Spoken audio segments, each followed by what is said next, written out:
in this unit so far, what we've done so far is we've looked at the briefs of, like types of organization, the ownership of the organization, how they are formed, the structure, the culture of the organization. We've looked at a bit of external factors, macro and micro factors which affect the business in general. If you're talking about an organization and in general talk about a business, how are the government policies, fiscal instruments, monetary instruments affect the business and the environment.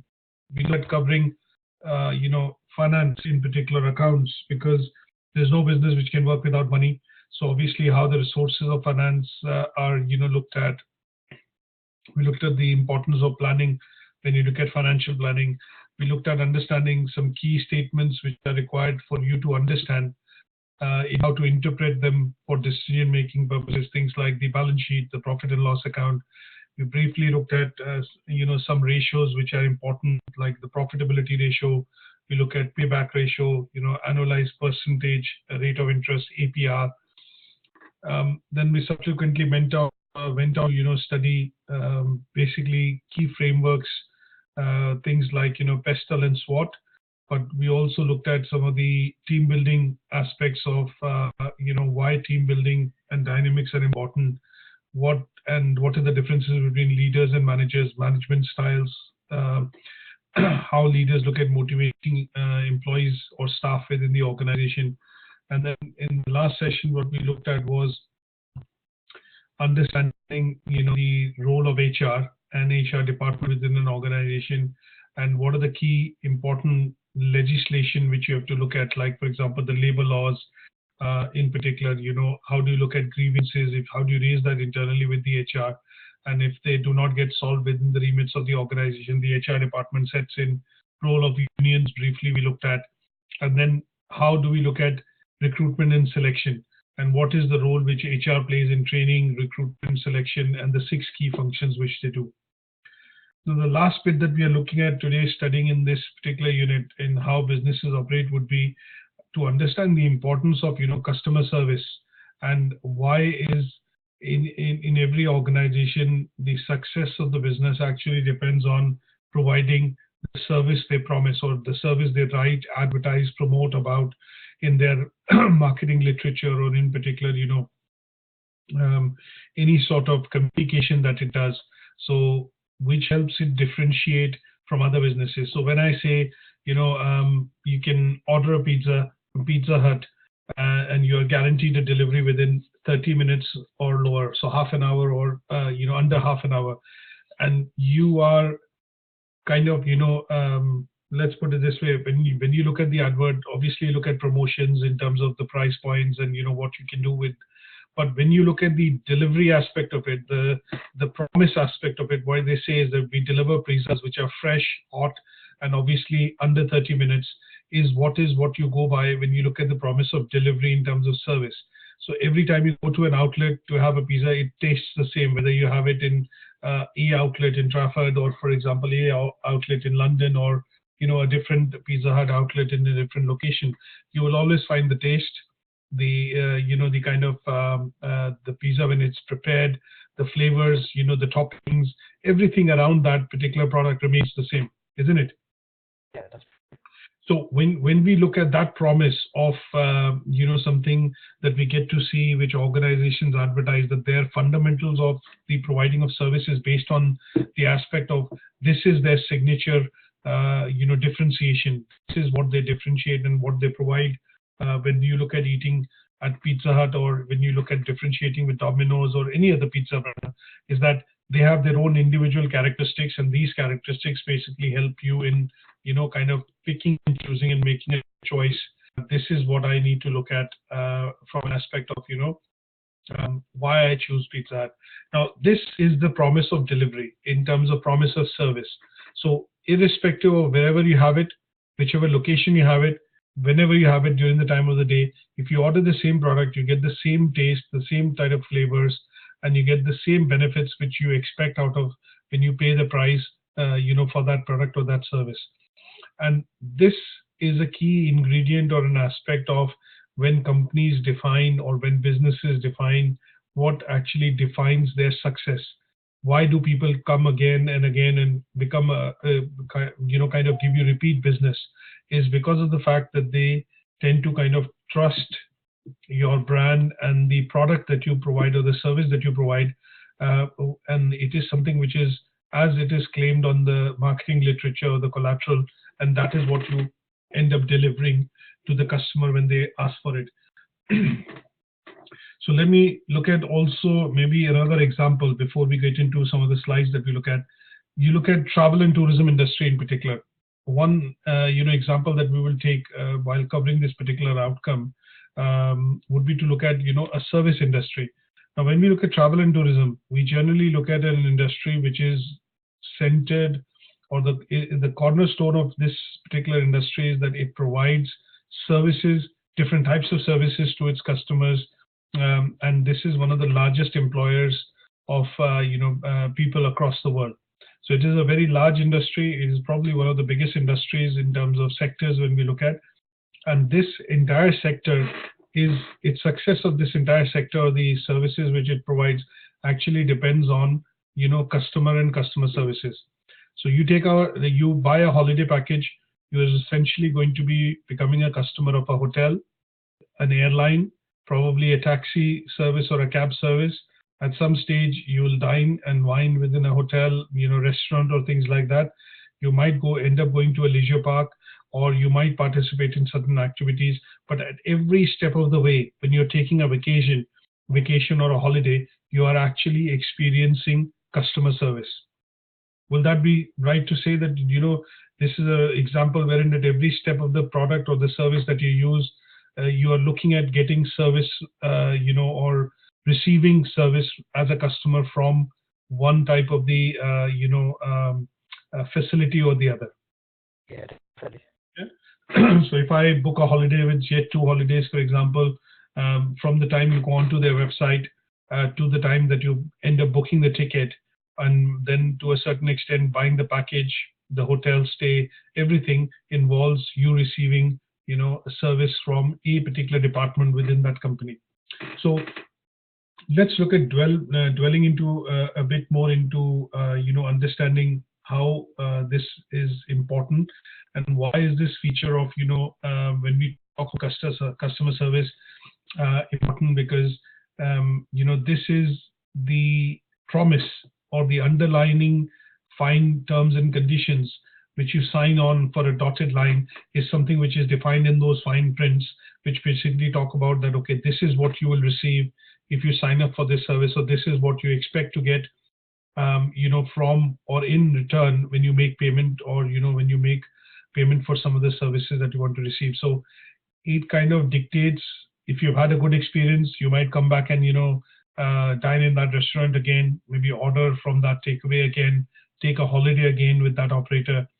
To a certain extent, it also looks at defining, if you end up making a complaint, for example, against a particular person in this industry, then it could also mean that the person might end up having a reprimand, or end up even losing a job if there are multiple number of complaints of the same nature being received. So you see a lot of staff turnover also happening, because people sometimes they get let's put it this way, there's a lot of attrition which happens within this industry, because you get used to the types of jobs that you're doing on a daily basis, and they become a lot monotonous, in the sense you do the same things again and again, and people end up leaving the job because they do find that they get bored out of it, or they, for example, get kind of over it, and they end up trying to look for other positions. But this is an industry which sees a lot of churn in particular, or turnover in particular of staff as well. Right. And what this industry also, when we look at customer service in general, what we also see is, when we want to understand the various elements of customer service, what we tend to do is we need to understand some of the key elements which are involved in terms of delivering this service to the customer. And they could be, if you understand the customer well, in terms of where the customer is coming from, the background, the demographics, which is nothing but profiling to a certain extent, then you are able to tailor some of the services the customer wants according to their preferences. So this particular department within the travel and tourism industry, or any such industry which involves providing services. So when we talk about financial services, you look at banking as an industry. Most of the services aspect of banking is provided in the outlets. When you go to the banking outlet, so for example, you go to a branch of Barclays, or you go to a branch of Lloyds TSB, the kind of service that you receive at the teller when you withdraw money, deposit a check, or if you're, say, for example, going in to get a mortgage application done. Now, the profiling is an aspect of collecting data within this industry to better understand customer needs, so that the right product and the right solutions could be provided to its customers. So it's a key to understanding the customer, and it's also a key to understanding in return providing the right solutions to you if the profiling and the background is understood correctly. It helps you to do a bit of segmentation because we look at demographics, we look at people who are in the lower income group, higher income group, middle income group, and that kind of profiling helps you to understand again to what kind of products you have to deliver to this customer or can be delivered to this customer. An example there would be when you look at going in to do a mortgage application, what you can tend to see is that they tend to relate your mortgage application and your affordability on the basis of the earnings that you do. So somebody who's earning £1 million could probably earn and get a mortgage up to 4.5 times his annual income. Somebody who's earning 100,000 can only get it to 4.5 times his annual income, and that is 450,000 versus 4.5 million.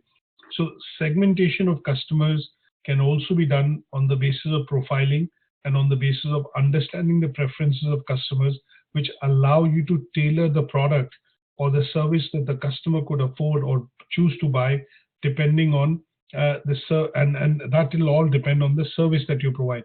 So it is important to understand customization. It is important to understand profiling. It is also important to understand the types and what kind of customers you want to target.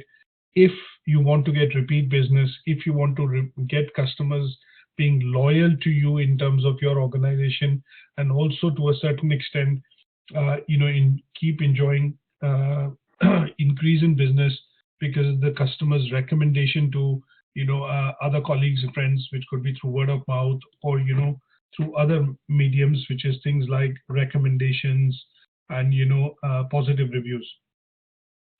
So that's an overview, but let's look at understanding in a bit more detail in terms of what do you mean by customer service. And I mentioned to you earlier, when we look at customer service, I think within the travel and tourism sector, or any such industry wherein we involve as a business, when we look at it and you're in the business of providing services, that is where you will be able to look at a perfect definition of what does customer service mean. So it just does not mean, what does it mean? It does not just mean meeting the expectation of the customer, but also to understand how you can exceed the expectation of the customer in a particular area. So sometimes when you look at ordering a pizza, going back to the same example, you know that in 30 minutes they would deliver the pizza. But if it comes to you in 20 minutes, you're a bit surprised, saying that, okay, yeah, that was quick, that was prompt, and here you go. And that is seen in the tipping that you do to the person who has actually come in and delivered your pizza. So if it comes after 30 minutes, you might end up saying, okay, I'm not going to give him anything extra because, one, he's taken a lot of time to deliver, and second, the pizza must have gone soggy or, it must have gone cold. But if that same thing comes to you in about 15 minutes, you're surprised, it is, kind of exceeding your expectation. And what you tend to do is the exceeding of expectation is actually reflected in the tipping that you might do to the person who's actually come into the door to deliver the pizza, isn't it? Right. If I take the example of a restaurant, you go in and you're having a nice meal and a dinner with your family and friends, and you end up ordering, and towards the end you realize that the food that you ordered is absolutely brilliant, was served hot, it was delivered, served on time, and the taste and the flavors or whatever your expectation out of it was absolutely good. So what you end up doing is, normally we end up tipping to about 10% of what the order was, but you might end up giving, if the service was prompt and everything was kind of falling into place, you kind of end up tipping slightly higher. And that goes to show that the restaurant or the people who have served you when you're having that family meal has exceeded or met your expectation. And sometimes that evaluation can be done in the form of, the tip that you leave, or the, the kind of remarks that you place at the restaurant when you're having the dinner, isn't it? So let's understand, why is it important to have or provide good customer service, and what are the points which are covered under the, the umbrella of customer service. So businesses try to develop, when they look at developing repeat business, they have to look at relying on the fact that they have to provide exceptional, or at least, to a particular standard types of customer service. And when they provide this standard of service, it is complying with their quality guideline, or their vision, or their mission in the organization. And this can then be correlated to things like, if you provide this quality of service, which is what is you advertise on your flyer, or the, if it's taking to a restaurant example, you say that, okay, this is a particular dish and that is what it tastes like. When it comes to a certain extent, what you're doing is you're developing loyal customers, or a base of loyal customers who will come in and repeat order, and maybe eat again, wine again, and dine again in your restaurant. The other bits which it also creates sometimes is intangible options, things like you have a general praise about that restaurant or the food that you've had in the place, because it has met or exceeded your expectation. And that kind of gives that restaurant a bit of a competitive edge, because you talk about it, you generally feel good about it. And because of the word of mouth that you're doing, that tends to, kind of does more good to the business and creates a reputation, and it gives a bit of a competitive edge to that restaurant over the others where you've not had food, or you've not had good experience. Now, the other thing is, in order to provide good levels of customer service, what tends to happen is that at some stage, businesses have to spend money. Like if you look at a restaurant, you go to a particular restaurant, you find that, the ambience and the surroundings and the seating is average. So you tend to form opinions or impressions. Now, to a certain extent, if you want to take somebody across and have a very nice meal, or have a very posh environment, you go to a different class of restaurant, because you feel that, this one, I go very often, but when I go very often, what I tend to feel is that, I've got used to the surroundings, the service and everything, but today I want to experience something much better. And what you decide is you go to a better place, or a kind of a better environment, when you feel that the interiors are much better, the service is much more posh, and obviously to a certain extent there's a differentiation in the menu as well. And that is what defines, when we say cost to the company. So when we look at providing levels of customer service, there could be different levels of customer service. So you can provide, when we look at groupings, or when we look at some sort of rating, you say, when you look at staying in a hotel, you say, okay, I'm going in for, I'm only going overnight for a business trip. I might end up staying at Premier Inn, or for example, any such budget hotel. But when you're going with a family, you tend to decide that, okay, I'm going to go in and stay at a minimum 3-star or a 4-star hotel. Now, this rating scale, which has been created in the industry, has been created for a reason. And the reason why this has been created is because the levels of service, the facilities that you get in various different types of hotel are related to providing certain levels of service within that, and that directly translate to cost to a company. So when you look at a 5-star hotel, when we understand the ratings of the hotel, what we look at is, in 5-star, you have a 24-hour coffee shop, you have, a swimming pool, you have 24/7, laundry service. These are 5 critical areas of service which are present, and that is why the hotel is actually given a rating of 5-star. Now, because they're trying to maintain that rating, this rating also ends up relating to the service which the hotel is able to provide. And because this is a level of service they are able to provide, it actually is directly translated to cost to the company, isn't it? Right. Yeah. Yeah. So when you look at, when I say related to cost to the company, it could be cost to the customer, cost to the company. So if you go and rent out or stay in a hotel in a 5-star overnight, you're probably looking at paying anywhere between 120 to 170 pounds. But if you stay in a Premier Inn, or a Holiday Inn, you might end up paying, anywhere between 60 to 90 pounds for the same room. The reasons why the differentiation in terms of the costing happens is because the levels of service which are being provided, or the quality of service which is being provided in that particular price, will also have a direct bearing on what you can expect in terms of facilities that you get in the hotel, isn't it? Yeah. So you get the point of understanding that to a certain extent, if I'm saying that we have a 24/7 coffee shop, we have, for example, a lounge where you can, wine and dine, you have a swimming pool, you have a gym, you have a sauna, and you have a 24/7 laundry service, things like that. These are all stars which are attributed to ratings within hotels. And because these ratings at the end of the day translate into some levels of facilities, and facilities translate into level of service, that could mean that it is a cost to the company, but also at the same point in time could mean that it is a cost at which you can afford to stay or pay for that hotel room, depending on what you decide to do. So 1 star, 2 star, 3 star, 5 star, 7 star, and that would help look at also defining customer service. Now, obviously, the levels of service, the higher the level of service, the better the service that you provide. In some of the hotels that you go and stay, you don't have room service. So obviously that could mean that when you end up doing a survey at the end of the your trip or your stay at the hotel, you end up if there's a question which relates to that how was the level of service at the hotel, you might end up saying, okay, it was poor, because you were expecting room service, but it did not have that facility of room service. So customer service defines the rating in terms of happiness, or to a certain extent in terms of how customers perceive your services in the hotel industry. That is why it is very important that what you state in the brochure or in the marketing collateral is something that you should be able to deliver, and your service should be commensurate to what the customer's expectation could be when they come in and stay a night at your hotel. Is that okay? Right. You're able to see. So in terms of, let's look at how this correlation works out. So when we look at principles of customer service, we look at first impressions.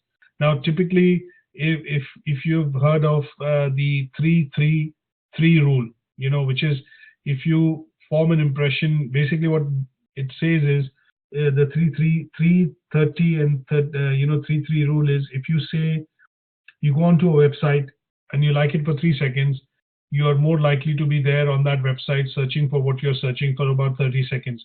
And if you stay on the website for 30 seconds, it's more likely that you will stay there and, kind of finish the process of what you're searching for or looking for, and stay up to about 3 minutes.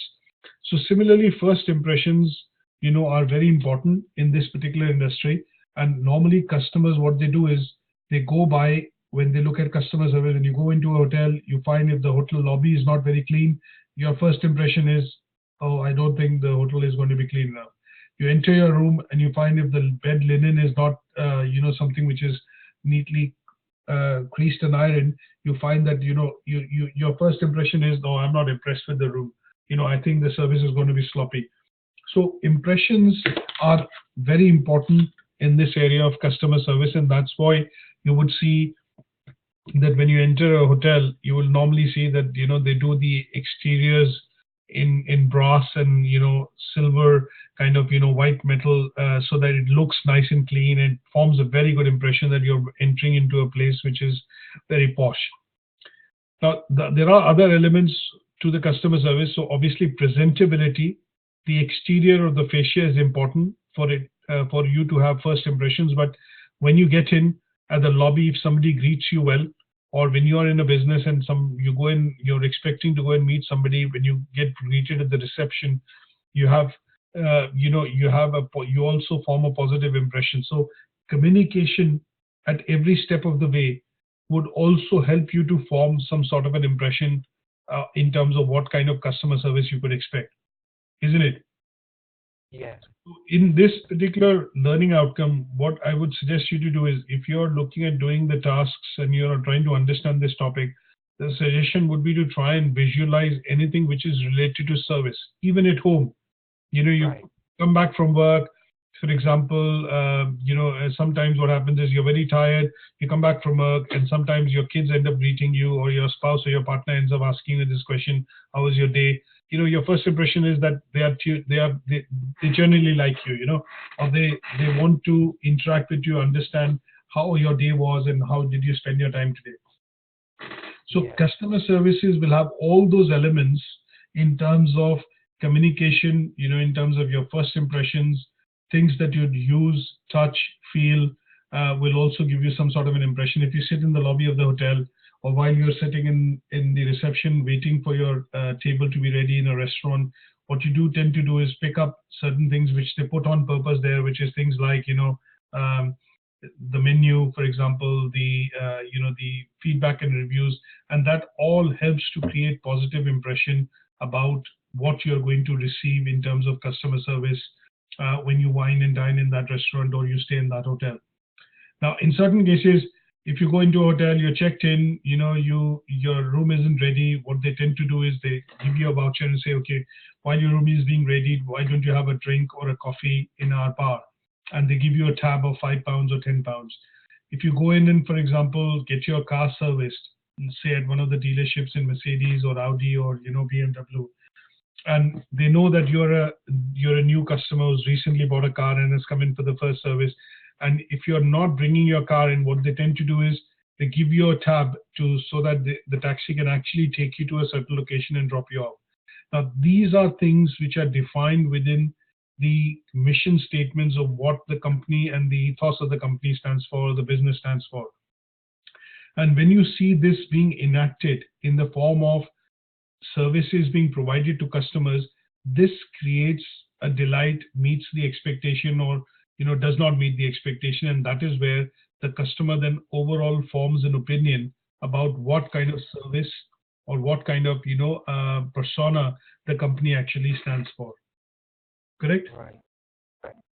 So are you able to relate that in terms of your first impressions? When you look at, sometimes you meet somebody, you form an impression and you say, okay, I don't think I'm going to get on with this person. Sometimes you do that. And that is because you look at the way the person is dressed, the way the person is coming across, interacting with you, shaking hand with you, or something like that. And that tends to give you that impression that, okay, I'm going to get along with it, or I'm not going to get along with it. Isn't it? Now, in certain cases, we look at customer service, speed and accuracy of service is also important. In some organizations and businesses, you will see that there is a rule, or there is something which is given as a part of training to people who handle incoming calls, that you have to pick up the call within 3 rings or 4 rings. And that is to show that the organization cares for every customer calling, inbound, or calling the particular hotel, for example. And this shows that you are eager to serve and you have certain consistency in terms of policies and procedures within the organization. So sometimes speed and accuracy of service also helps create a positive impression, and this then tends to be a lasting kind of a impression which remains with you, that okay, every time I call that company, they pick up the call in 2 or 3 rings, and every time I speak to them, they're able to solve my problem on the phone rather than passing me on to another department. So sometimes knowledge, speed and accuracy also helps, because it helps to convey certain facts, that every person on the other side of the phone receiving your query or your call is knowledgeable and is willing to respond from a point of view of providing effective service. So when you look at logos and symbols, when you look at say a particular marketing collateral, you tend to form impressions, and these impressions remain with you. They become sticky and they remain with you, and it helps you define it helps also define the organizations whether they will get the customers again in terms of repeat business or not. So sometimes you will see the branding, the logos that they create. For example, when you visit certain websites, it says it has certain kind of certifications or accreditations which says the website is user friendly for people who are dyslexic or people who have disabilities, and they display certain symbols on the website, and that is done to facilitate that we are very customer friendly, and our information is available in different formats for you to be able to access to, and that shows that the organization is going out of the way to ensuring that they are able to reach out to every type of customer possible, isn't it? So in some, that's my Siri on the phone. I think I must have said something which it picked up.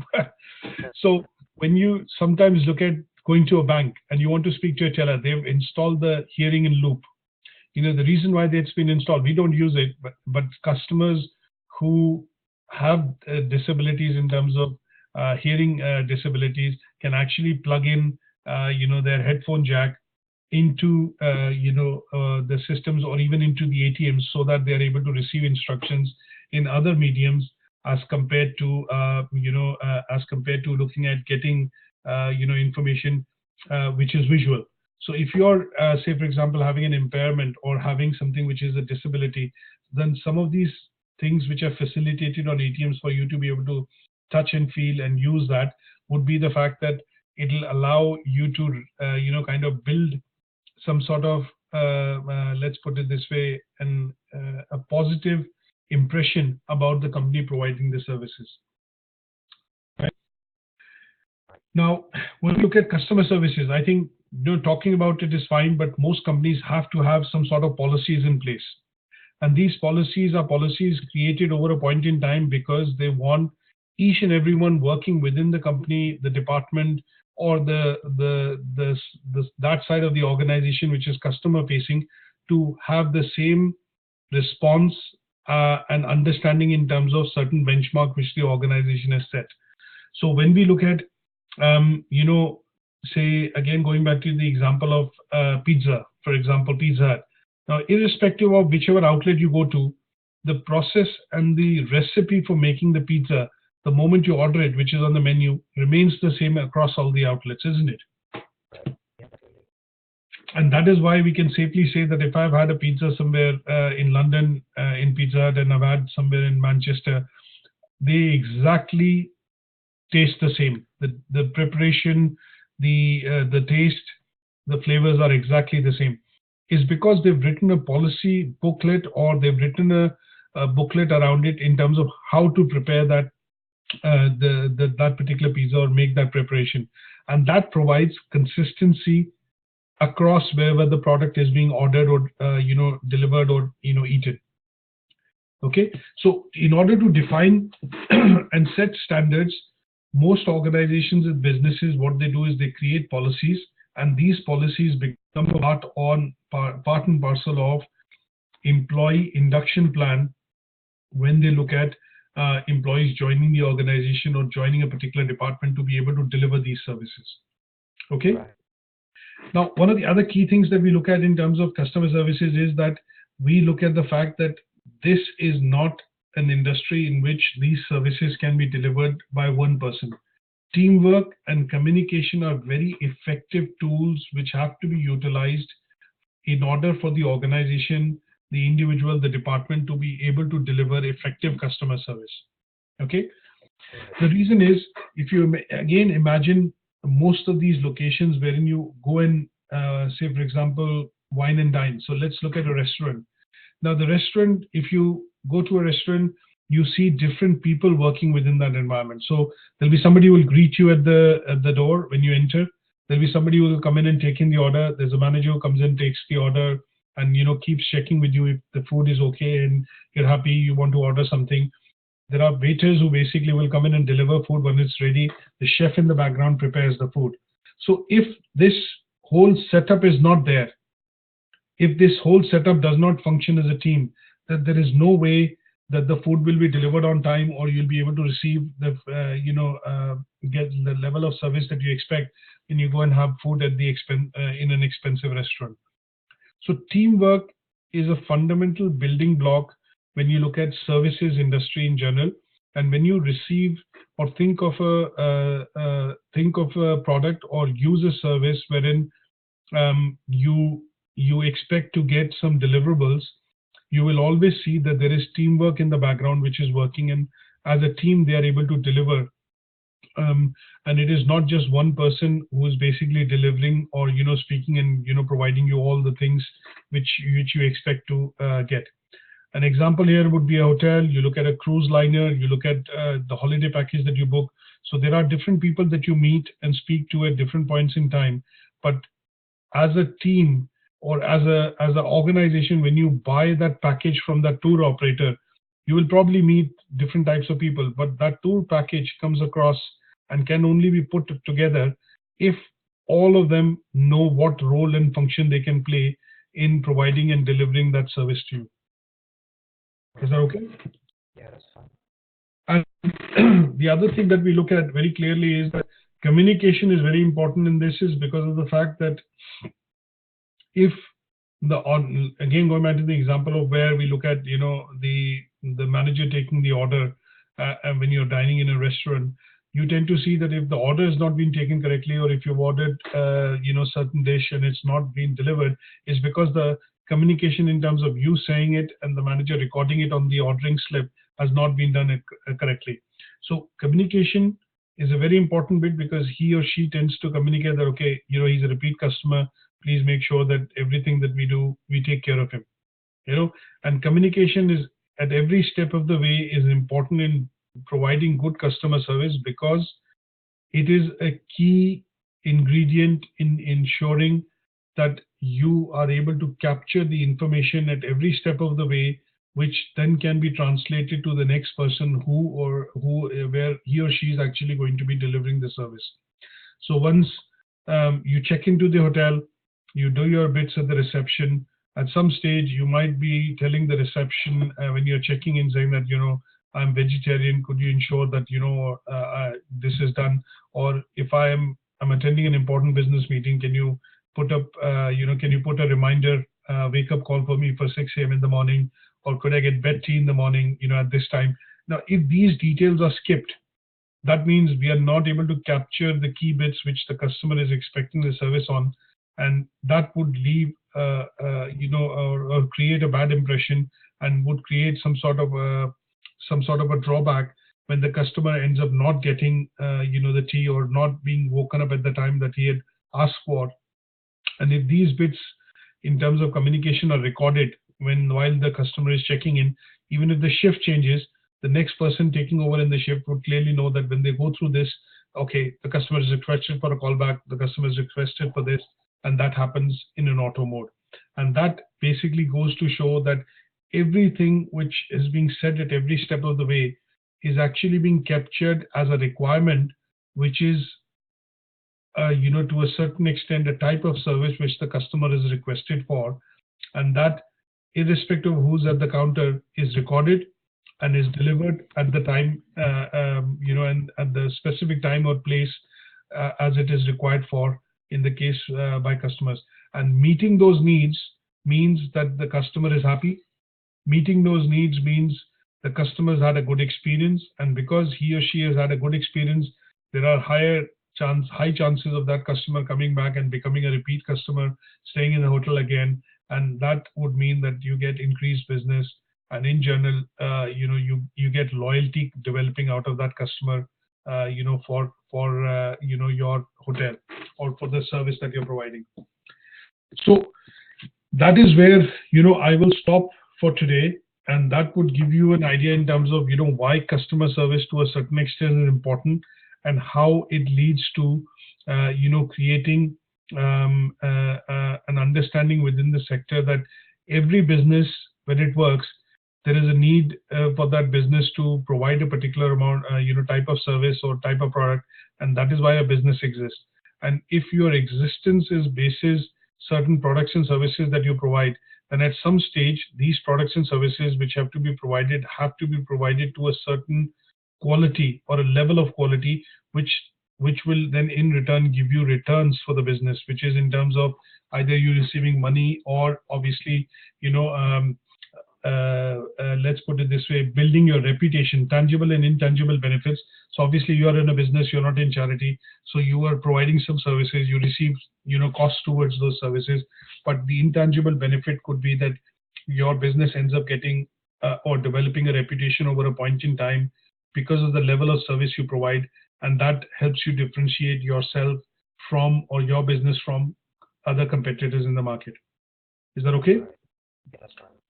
Good stuff. So what I'm going to do is I'm going to send you a copy of this presentation, and along with that, what I'm going to do is send you a handout which will cover some of the key elements of customer service and the principles that we looked at in particular, which will be useful for you to understand this in a bit more detail, and also help you out in obviously doing the assignment.